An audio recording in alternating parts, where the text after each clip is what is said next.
বাংলা সৃজনশীল প্রশ্ন লিখে নম্বর কম পাচ্ছেন?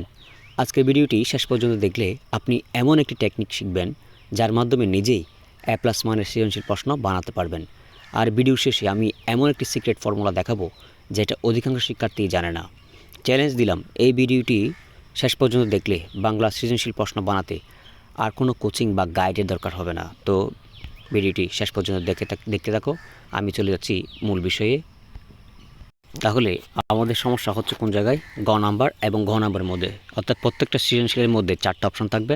ক, খ, এই দুটো হচ্ছে জ্ঞানমূলক অনুধাবনমূলক। এটিতে আমরা সমস্যা না, কারণ এগুলো বই থেকে হুবহু আসবে। তাহলে উদ্দীপক থেকে যে দুইটা প্রশ্ন উত্তর করতে হয় সেটা হচ্ছে গ এবং গ। তো এই দুইটা আজকে আলোচনার বিষয়। আমরা যে কি দেখো, প্রথমে ঘ নাম্বার প্রশ্নটা কীভাবে সলভ করবে। প্রথমে আমাদের লিখতে হবে কি, উদ্দীপকের পেসেস এর সাথে যোগ করতে হবে পাঠ্য বইয়ের মূল বিষয়। এবার এই দুইটার মধ্যে সমান মিল খুঁজে বের করা। তো আমরা ফর্মুলাগুলো দেখব। ফর্মুলাগুলো হচ্ছে কি, প্রথম আমাদের যেটা লিখতে হবে গ নাম্বার প্রশ্নের মধ্যে, সেটা হচ্ছে উদ্দীপকের ঘটনাটি সংক্ষেপে লিখবে। উদ্দীপকটা পড়বে, উদ্দীপকের ঘটনাটা সংক্ষেপে লিখবে। 2 নম্বরে যে কাজটা সেটা হচ্ছে এই যে পাঠ্য বইয়ের গল্প বা কবিতার সংশ্লিষ্ট অংশগুলো লিখতে হবে। তারপর এই যে এই দুটো অনুচ্ছেদের মধ্যে মিলগুলো লিখতে হবে। তাইলেই হচ্ছে আমাদের গ নাম্বার প্রশ্নের আনসার হয়ে যাচ্ছে। তো আমি নিচে একটা টেমপ্লেট দিছি, টেমপ্লেটটা ফরম্যাট করবো। দেখো, ফরম্যাটটা মাথায় রাখবা।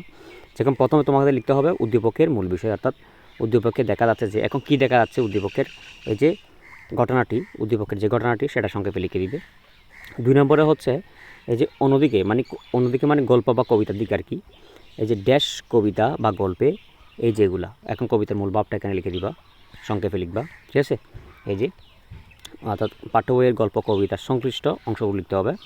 3 নম্বরে আমাদের যেটা কাজ করতে হবে আর কি, সেটা হচ্ছে দুটো মিল ব্যাখ্যা করতে হবে। অর্থাৎ উদ্দীপক এবং এই যে পাঠ্য বইয়ের গল্প কবিতা, এই দুটার মধ্যে যেটা মিল আছে সেই মিলগুলো তোমাকে লিখতে হবে। তো এটার জন্য টেমপ্লেট হচ্ছে এরকম। এটা মিলগুলো লেখার পর লিখতে হবে উভয় ক্ষেত্রে এই যে বিষয়গুলো কালি করে লিখবা, বিষয়টি প্রকাশ পেয়েছে তাই বলা যায়। এই যে কী বলা যায় মিলগুলো বলে দিবে এখানে। তো আমরা এখন গ নম্বর অর্থাৎ ঘ আনসার করব। হ্যাঁ, গ নম্বরে যাওয়ার আগে তোমাদের কাছে একটা রিকোয়েস্ট থাকবে। তোমরা যারা আমার এই ভিডিওটি দেখতেছো, তোমরা অবশ্যই চ্যানেলটা সাবস্ক্রাইব করে দিবা। তো কথা হচ্ছে, এখন পর্যন্ত যারা ভিডিও দেখছো তাদের মধ্যে মাত্র 10% শিক্ষার্থী এই নিয়মটা জানে। পরের ভিডিওটি অর্থাৎ পরের উদাহরণটি দেখলে বুঝতে পারবে কেন অনেকে 10/10 পায় না, সেটা আমরা। তো এখন আমরা গ নম্বর নিয়ে আলোচনা করব। তো গ নম্বরে প্রথম গ এর মতো সব সেমই থাকবে, প্রথম 3টা ঠিক থাকবে। এখানে 2টা এক্সট্রা কথা বলতে হবে, সেটা হচ্ছে কি, বিচার বিশ্লেষণ মতামত জানতে চাই এখানে এই গ নাম্বারের মধ্যে। এখানে শুধু মিল লিখলে হবে না, প্রমাণ করতে হবে কেন মিল আছে, কতটুকু আছে মিল, ঠিক আছে, এবং কোথায় সীমাবদ্ধ আছে সেগুলো লিখতে হবে। তো আমি এক এক করে ধাপে ধাপে এটার আনসারগুলো দিতে যাচ্ছি। দেখো, প্রথমে লিখতে হবে প্রথম অনুচ্ছেদ যে থাকবে, অর্থাৎ অনুচ্ছেদ বাঁক আছে না, প্রথম অনুচ্ছেদ দ্বিতীয় অনুচ্ছেদ এরকম করে তোমরা তো লিখছো জানো।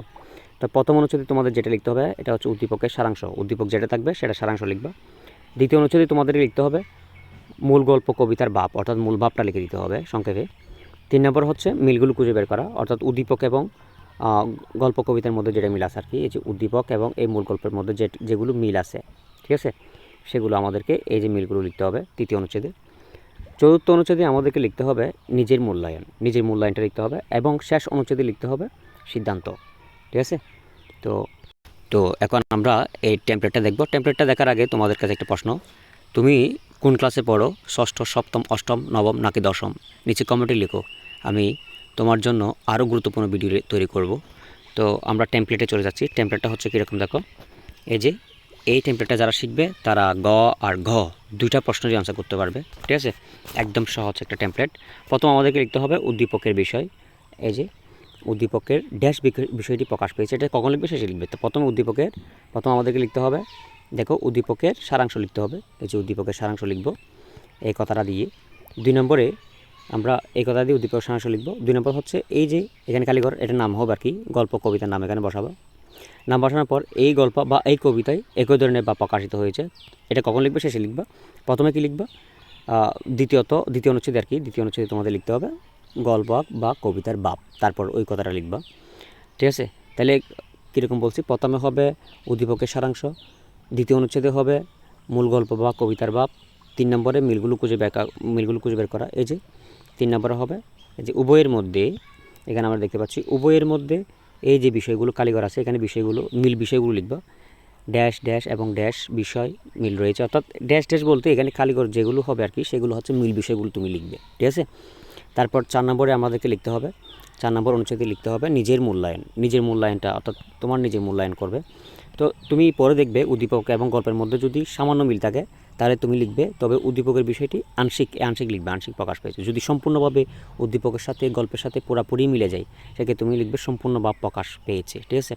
তারপর তোমার সিদ্ধান্ত কীরকম হবে, সিদ্ধান্ত তুমি নিবে পঞ্চম অনুচ্ছেদে তুমি লিখবে সিদ্ধান্ত দিয়ে তুমি লিখবে তাই বলা যায় উক্তিটি যথার্থ হয়েছে, এভাবে করে লিখবে, ঠিক আছে। উক্তিটি যথার্থ হয়েছে, ঠিক আছে। অর্থাৎ তুমি এই যে টেমপ্লেট এটা ভালো করে মুখস্থ করে ফেলবা, এখান থেকে এতটুকু পর্যন্ত মুখস্থ করবা।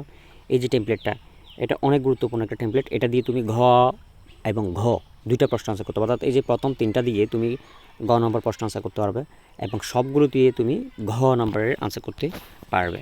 তো শিক্ষার্থীরা, তোমাদের যদি এতটুকু ক্লিয়ার হয়ে যায় তাহলে এখনই চ্যানেলটি সাবস্ক্রাইব করো। আজকের টেমপ্লেটটি যদি খাতায় লিখে প্র্যাকটিস করো তাহলে সৃজনশীল প্রশ্নের নম্বর অনেক বেড়ে যাবে তোমাদের, ঠিক আছে। যদি কাজের মনে করো এই ভিডিওটা তাহলে এখানে সেভ করে রাখো এবং পরের ভিডিওটি দেখার আমন্ত্রণ জানিয়ে এখানে শেষ করছি। ধন্যবাদ সকলকে, ভালো থাকবা।